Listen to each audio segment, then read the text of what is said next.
Hello दोस्तों, आज की कहानी स्त्री का घर। शादी के पहले 5 साल तक पारो ने पूरी कोशिश की थी कि राजू को बदला जाए, लेकिन फालतू का गुस्सा करना और बाद में पारो को भला बुरा कहना यह मानो जैसे उसकी आदत बन गई थी।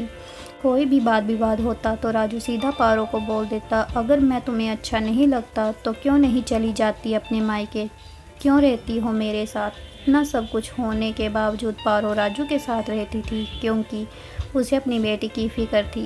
और नंबर जाती भी तो कहाँ, अपने बूढ़े हो चुके माँ बाप को इस उम्र में परेशान करना नहीं चाहती थी। समाज और लोग क्या कहेंगे यह भी तो उसे देखना था। वह इतनी पढ़ी लिखी भी तो नहीं थी कि खुद जाकर कोई नौकरी कर सके और अपना और अपनी बेटी का पालन पोषण कर सके। पारो को अब अपनी फिक्र नहीं थी, उसको फिक्र थी तो बस अपनी शादी लायक हो रही बेटी की।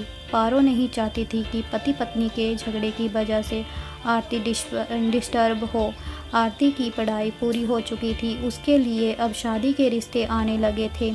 कई रिश्तों को आरती ठुकरा चुकी थी। 2-3 महीने बाद एक अच्छा रिश्ता आया। रिश्तेदारों और पहचान के लोगों ने भी लड़के के बहुत गुणगान किए थे। राजू एक शाम अपनी बेटी के पास बैठकर उसे बताने लगा, आरती बहुत अच्छा लड़का है, पढ़ा लिखा है, बड़ा घर है, बहुत अच्छी नौकरी है। ऐसे रिश्ते बार बार नहीं आते बेटा, इस बार मना मत करना।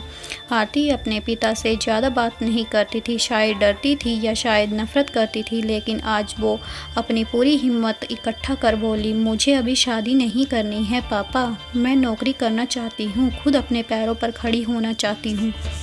हाँ तो उसमें क्या बड़ी बात है, मैंने लड़के से बात की है, वह तुम्हें किसी बात के लिए नहीं रोकेगा। तुम शादी के बाद भी नौकरी कर सकती हो, वह तुम्हें नौकरी के लिए परमिशन दे देगा। राजू बोला, मेरा नौकरी करना या ना करना उसकी परमिशन पर क्यों डिपेंड रहेगा पापा।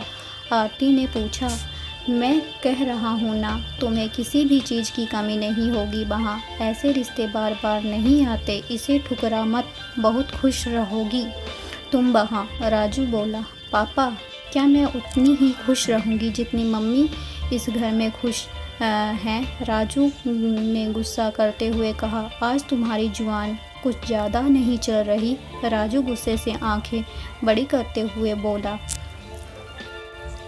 पापा क्या मैं पापा मुझे शादी नहीं करनी है, क्योंकि शादी के बाद अगर वह लड़का आपके जैसा निकला तो मैं क्या करूँगी। मुझे आपके जैसा जीवन साथी नहीं चाहिए जो बिना बात के मुझ पर हमेशा चिल्लाए। मुझे कुछ भी अपनी पसंद का लेने हो तो 10 बार सोचना पड़े, कहीं वह नाराज़ ना हो जाए। मेरी तबीयत कैसी भी हो उसे परवाह ना हो।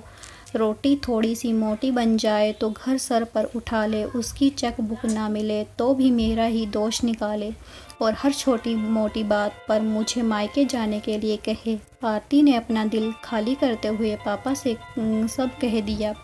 राजू का गुस्सा 7वें आसमान पर था, लेकिन उसके मुंह से एक भी शब्द नहीं फूट रहा था। वो आरती की बातें सुन रहा था।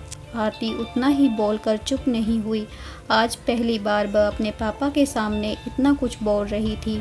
पापा, आपने माँ के साथ हमेशा गलत व्यवहार किया है। आप अपने ऑफिस का गुस्सा बिना सोचे समझे माँ पर उतार देते हैं। कभी इस बात की परवाह भी नहीं करते कि उन्हें कैसा लगता होगा। आपकी बातें सुन सुनकर माँ ने अपना स्वाभिमान खो दिया। राजू आज पहली बार अपने किए बर्तावों को महसूस कर पा रहा था। वो इतना ही बोल पाया, जो तुम्हारा मन है वो करो, मैं तो इतना बुरा हूँ ना। आरती ने राजू का हाथ पकड़ा और बोला, पापा मुझे सिर्फ एक सवाल का जवाब दे दो, क्या आप चाहेंगे कि मेरे पति आपके जैसे हों? अगर आपका जवाब हाँ है तो कर दीजिए मेरा रिश्ता आज ही, और ना है तो मुझे आत्मनिर्भर बनने दीजिए। राजू कुछ भी ना बोल पाया और वहाँ से चुपचाप बाहर चला गया। आज उसे पारो के सामने जाने में शर्म आ रही थी। चलते चलते उसकी आंखों से आंसू बह रहे थे। राजू ने आज से अपने आप को बदलने का निश्चय किया। अगले दिन से पारो ने अपने पति में काफ़ी बदलाव देखा। बस सोचने लगी कि जो हिम्मत आरती ने दिखाई है, वह हिम्मत अगर मैं पहले ही दिखा देती तो शायद आज परिस्थितियाँ कुछ और होती।